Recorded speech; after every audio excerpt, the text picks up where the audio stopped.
morning, good morning, good morning. Welcome to another episode of Motivational Sundays with Kevin and Friends. This show was originally created for the more than 300 quotes I created for the contents of my book.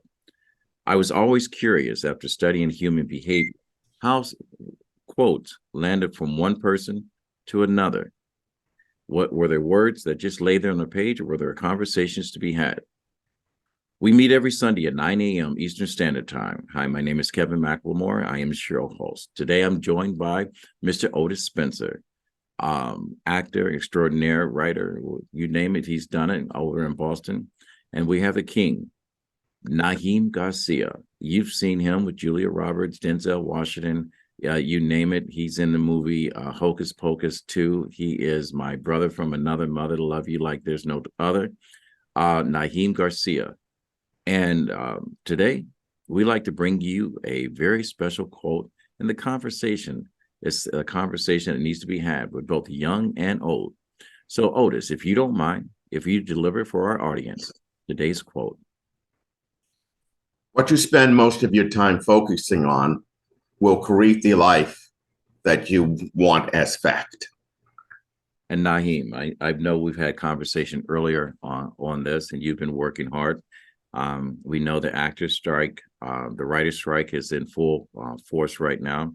So there's a lot of people going through and feeling a certain kind of way. I said this earlier to Otis, regarding the strike itself. I said we get more out of sharing the wealth than we do of holding on to it for ourselves. I just rewrote the quote that I gave her earlier, right, Otis? Correct. Yeah. So, Naheem, how does this quote land on you? After years of thinking about what I wanted to do, not realizing that I've been focused on one thing that I am doing, which is this career that I one day decided after 20-something years to go ahead full-fledged and do it. You sometimes you're seeking for something and looking for something without realizing that you've been doing that thing that you've been looking to do, not realizing that it is your passion, not realizing that it is your goal. So after spending many years of trying to have an acting career or career as an artist,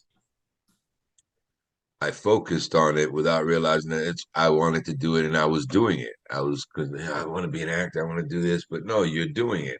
Every step you make, everything you do is to support your dream without you realizing it, because we don't always pay attention to the details of what we do. We're too busy paying attention to other things. So the focus that you put in to the work that you want to do without realizing, because see, if you're doing what you love, you're not working at all. Right. So, you don't realize that you're working until you realize that you've been doing and following your dream, because every step you take is towards that dream.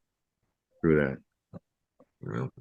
Through that. Thank you. Thank you for that share. And I hope it makes sense, but I hope I answered it. No, it makes sense. What you spend most of your time focusing on creates a life that you want as the fact. So, Otis, how's that quote land on you? That's a beautiful background there, Otis. Thank you. Similar to Naeem, I think way back to the days when I was in high school, when I probably went into high school age 13 or 14.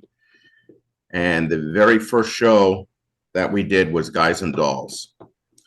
And I just had one line, let's go home. Did a few shows prior to going to high school.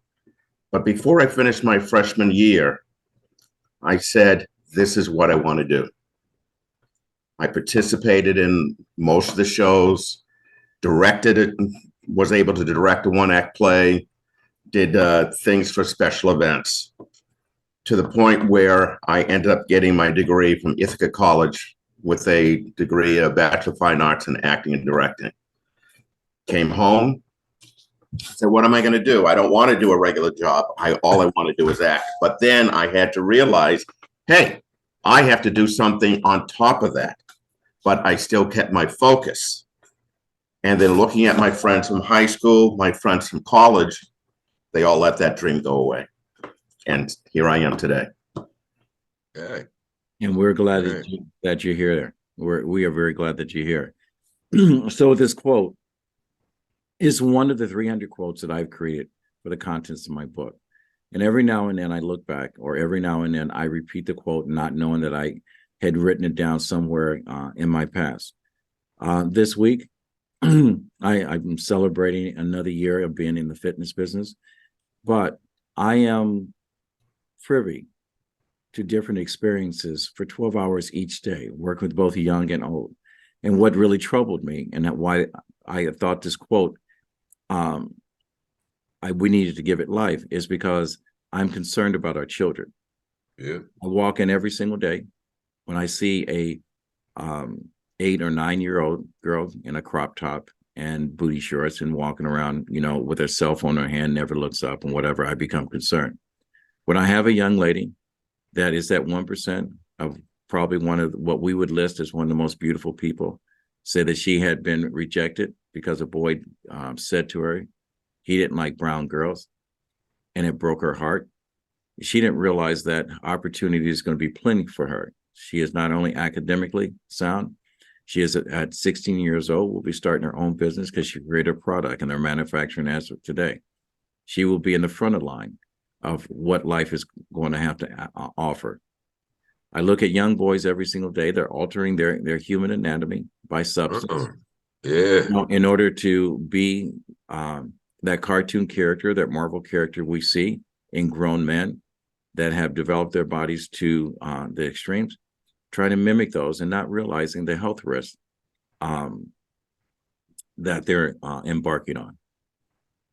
I always say, do not feed your distractions.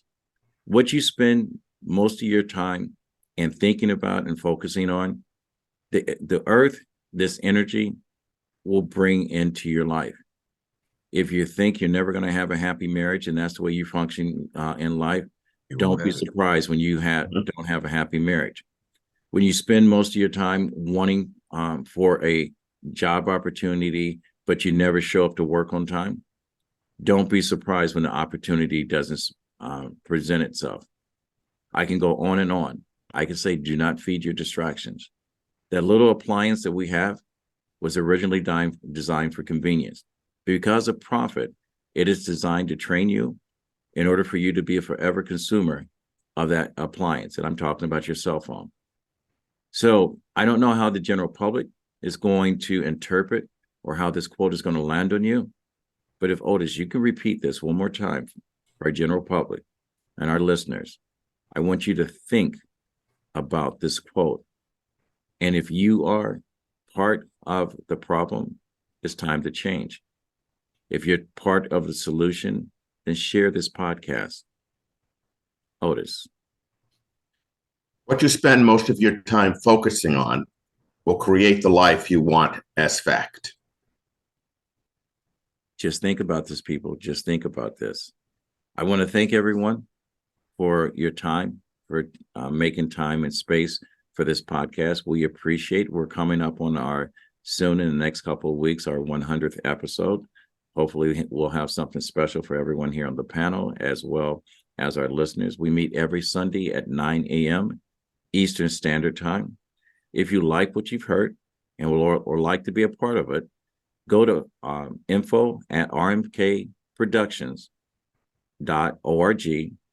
Or if you want to share this podcast with someone, go to RMK Productions and Network on our YouTube page and share it. I'll be honest with you, not looking for 1 million people to like or 100 people to follow us. We do our own thing every single week. We make our own rules. So if you're one of those people that instead of driving by an accident, you stop to help, then you're one of our people. Education is not designed to make you comfortable. It's designed to make you think. And I thank everyone for joining us on this episode of Motivational Sundays with Kevin and Friends. As my grandfather says, when you get to a point in life and you can help someone else, it is your duty to do so. I thank my co-hosts, Otis and Naheem, for breaking bread with me this Sunday. And I thank my listeners for tuning in every single week. And hopefully we'll have someone new that wants to be part of this panel. So with that said, adapt this hashtag, find 1,000 reasons to be kind to someone. And with that said, we'll fade to black and we're out. Thank you, everyone.